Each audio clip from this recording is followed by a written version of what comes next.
The war between the Dark Knight and the Terminator heats up like never before as Deathstroke is ready to invade Batman's personal space. What'll happen next? Well, let's hop on into Deathstroke, issue number 34, and find out together, shall we? Alrighty then, so as we join this comic, we get a flashback to the day Jericho, Slade's son, got his throat slit. Don't get me wrong, it's a really effective scene and everything, it's just, why are they putting this in here right now? I feel that if you're reading the Deathstroke book and you've been reading this series, you know what this moment is. In fact, I might even be tempted to say this is one of just many moments of padding here in this issue. From there, we check on back with Bruce. After so long of him being on the attack with Deathstroke, now he's on the defensive. The cops are coming to raid his compound, and he's just lost a bunch of money. This was because of Waller and Wayne Tech phones and something, and honestly, this series has been going on for so long now, I forget what they're even fighting over. In fact, even the one thing that this whole series was advertised as them fighting over, and that is who is the potential father of Damian, yeah, that's not even really a factor anymore. Why, even Damian is more resolute now than ever after hanging out with Deathstroke in the previous issue that he couldn't possibly be his father. All the same though, Slade manages to slip inside Wayne Manor, so that he may finally once and for all have himself a big showdown with Batman, who he is still unaware is Bruce Wayne, but he feels that he's getting really close here. I mean, he knows that Bruce Wayne has to be outfitting Batman, he has the money, he has the resources, but the real question is, why Damian? Why did that kid matter so much? After all, Batman has so many Robins, so many kids he's adopted over the years. Oh, then it all clicks for Deathstroke. This kid must be Batman's true blue blood kid. Slade is ready to hold Bruce hostage and wait in the Batcave until his boss comes back, but thanks to a power outage, Bruce is able to suit up, and we're ready for the big throwdown, knockdown, drag-out fight. Why, both men are even going with more retro-looking costumes for this fight. Deathstroke has dropped the Icon suit because Batman was able to find a flaw in it, and Batman just grabbed whatever was laying around, so we got a suit with trunks for this fight. The fight itself is fine. It's very much like other fights between these characters we've seen before. There's really nothing new special or added to it. The real actual hits as they were come in the dialogue. Deathstroke talks about how he and Batman are ultimately, at the end of the day, pretty similar. They're both driven by obsession. Batman says that Slade would be capable of great things if he wasn't so selfish or lazy to always fall back on being a villain. Deathstroke says that Batman is failing Damian as a father, that deep down inside he's a killer and he only restrains his tendencies out of love for his father, but that as soon as he's gone, he'll be a ticking time bomb again. Batman says despite Deathstroke's own shortcomings as a parent, Jericho is actually a good man and a hero in his own right and someone that should be respected, etc, etc. Gordon and the cops show up outside the manor, as do Alfred and Wintergreen, showing that all of this is all coming to one big head and hopefully we'll finally be given some answers. But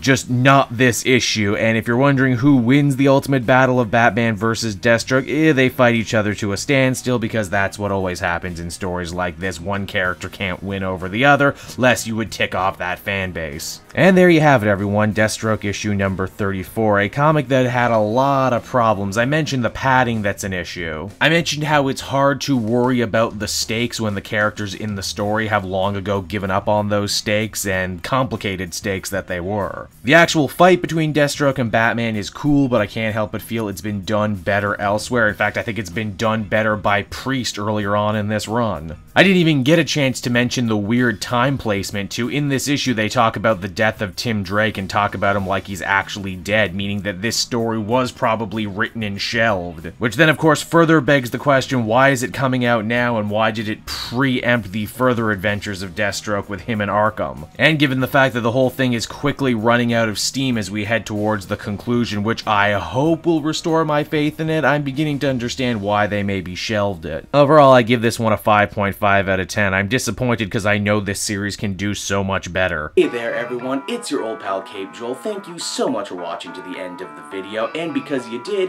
why not check out some of these other videos I have available from the channel. Then you can follow me on Twitter and Facebook at Cape Joel, so you always know what I got coming out next. And hey, if you're in the market for some comic books of your very own, might I recommend using my book depository link down in the description. Not only will you get an amazing deal and not have to pay a cent for shipping, but everything you buy via my link goes to support me in the channel, which is always really nice. And with that, everyone, I will see you again next time with more great comic content that totally smacks. Bye-bye, everyone.